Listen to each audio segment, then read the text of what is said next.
I've posted every single day for 30 days on TikTok as a homesteader, entrepreneur, foodie, fitness girly. So let's dive into it because I am just pulling my head out of the 3-hour trenches of data and numbers, and I can't wait to share with you. Not really sure what the purpose of all of this was, but I have ADHD and I hyperfixate on things. I'm also avoidant, so I'm just avoiding a lot of things in life right now. So guess what? You can learn from me what I have gathered in all this data and information, and please don't judge me too much for this because it is unreal. So for 120 days, we're breaking it down into 4 phases: 30, 60, 90, 120. They're 30-day pieces alone in each of these phases, and this was the goal for the first one. Keep in mind, I don't know what the goal is for the other phases. I just know phase 1. We're going to get into phase 2. So for phase 1, all I had to do was post every single day. And I think you guys saw it. I made some captions that had some commentary about it. I think I talked about it in a couple of the videos. I try to keep on theme, but if I couldn't keep on theme, I just posted something. And heck, I think I even posted a couple of things from the drafts, which is so funny because one of the draft items went over super well. So that was interesting. Shouldn't have left it there for so long. But over the last 3 hours, I have gone through all of the data, all of it. My hair looks crazy. That's because I'm doing this for you guys. And a little bit myself, my own weird avoidant self. Anyway, here we go. So the first thing I did is I went through every single post that I had done. I put in the date, the title, topic, hook, the content type, the hashtags I used, and the audio. Like, was it original audio? Was it a trending song? Was it just background music? What was it? Then I did views, likes, comments, shares, and saves. And then from there, I put in the completion rates, like the percentage of people that watched it all the way through, the average watch time, the traffic source, and the follower versus non-follower reach, and then the audience territories for every single one of those posts. It's about 33 posts. That was a couple days. I posted extra. Then I went through and did like the account as a whole for the last 7 days, 28 days, and 365 days. I will have you know that I lost 13 net followers in the last week on TikTok, and I lost 47 net followers in the last 28 days and made $53.02. Keep in mind, I used to make $400 to $700 a month on TikTok. $53.02 is what I've got, and negative 47 followers. So I thought, let's dive into it. Let's figure out why. Probably because I'm weirdo and you guys don't want to follow me, but whatever. We're gonna try to find something that explains that. So then I put this column in. That's my engagement rate. Do you see these colors here? So something that caught me really off guard is that when you look it up online, it says that anything with more than 5% engagement rate is solid and 8 to 10% is strong. Well, over all of those posts, my average engagement rate, which is all of your likes, comments, and shares and saves added up divided by your views, is 10%. Your girl's got engagement, okay? In fact, I even had some that were 16 and 19% engagement, which was like insane. So then I went through and I made a phase 1 TikTok audit all the way through. And I put all the notes together and I copied and pasted that and I put that into ChatGPT. To which ChatGPT was like, Katie, these are great notes. You've already pulled some of the most important signals out of your phase 1 experiment. And then give me a breakdown for phase 2. But I was like, that's not enough. I want more. So I asked it for some more information. It told me that for baseline averages, TikTok is pushing my videos into discovery, but they're not converting into long-term followers yet. While I'm building awareness, I'm not building retention. Yeah, people are leaving. They're like, aware of you, bye. Then interestingly enough, it said my top content all had in common storytelling, relatability, or strong emotional cues. That's because I posted a video of me crying. I thought I'd never be that person. It did dive into the follower issue. It said that with my net growth being negative 47 followers despite 227,000 views, it means that people watch and engage, but they don't feel the need to stick around. The possible reasons that it gave actually is what I've always known probably to be the problem. It says that contents feel like they're one-off moments versus a consistent niche thing. I feel like I'm really bad at doing any sort of niche. It then said a strong engagement, but no clear call to follow in videos, and a mix of experimental content types, which is good for testing, is confusing to any potential new followers. So it said, let's get locked down and go. For phase 2, in the next 30 days, it told me that I should double down on my top formats, which is my storytelling with text overlays and trending or emotional audio, relatable life self-reflections tied to my Western and homesteading identity, short sensory clips with hooks and text, and light educational sprinkles such as homesteading hacks, cattle facts, and did you know stories.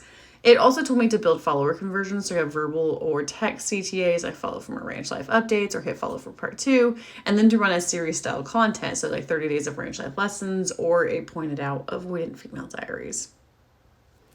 told me that I need to make my video lengths 15 to 20 seconds. Those are my best posts. And then front load the hook in the first 3 seconds with a question, bold statement, or relatable confession.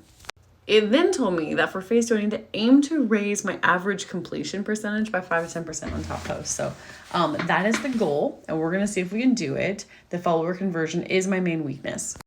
But you see, like, that was not enough, because I do this thing on TikTok where whenever I see something interesting in my FYP and I learn from it, I save it and put it into a folder for like tips for like social media influencer, TikTok, etc. And so I put them all in there, and I was like, you know what I haven't done? I never go back. Like, what's the point of saving those if I don't go back? I mean, I think they're valuable in the moment. So what I did is then I took all of those. I went through that entire folder for the last 3 months. My carpal tunnel is gonna be terrible after this. I'm just gonna tell you right now. And I put together my phase 1 TikTok notes, and it is a total of 4 pages. 4 pages long. I took all of that and I put it into TikTok and said, this is all, or put it into TikTok, put it into ChatGPT and said, hey, here's the information that I learned.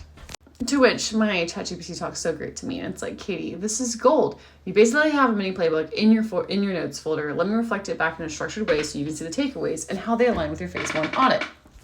So here's what we're going to do. It says consistency over perfection. Messy consistency wins. This is from Tess Barclay. It says post at 80% of your capacity instead of waiting for the polished perfection that you are aspiring to have. And this says your phase 1 showed this already. Posting daily gave you 227,000 views in a month. Even if some posts felt experimental, it gave you a lot going. So it says keep up the daily or near daily rhythm, but refine the themes, not the volume, which is interesting. Originally, I was going to go to posting 2 times a day in phase 2. So this is telling me not to. So keep up the daily, near daily rhythm, but refine the themes, not the volume.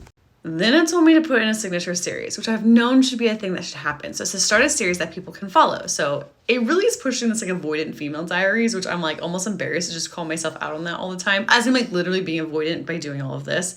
It also threw out life on the homestead, and this said cattle tags explained. And I'm like, yes, there was a stretch of a lot of cattle tagging videos that were posted, but it's not my life. We're done with the cattle tags till next year. Something I'm also trying to convey to my parents is to keep being like, cattle tags, cattle tags. I'm like, we're done. We're done until there's new cattle. No cattle tags. They're done. So it tells me to create at least 1 to 2 recurring signature series in phase 2 and then pin them.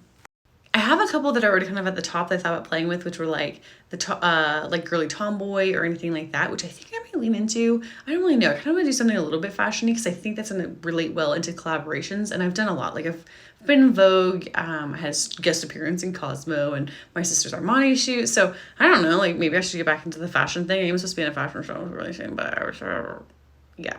Avoidant. We're not going to talk about it.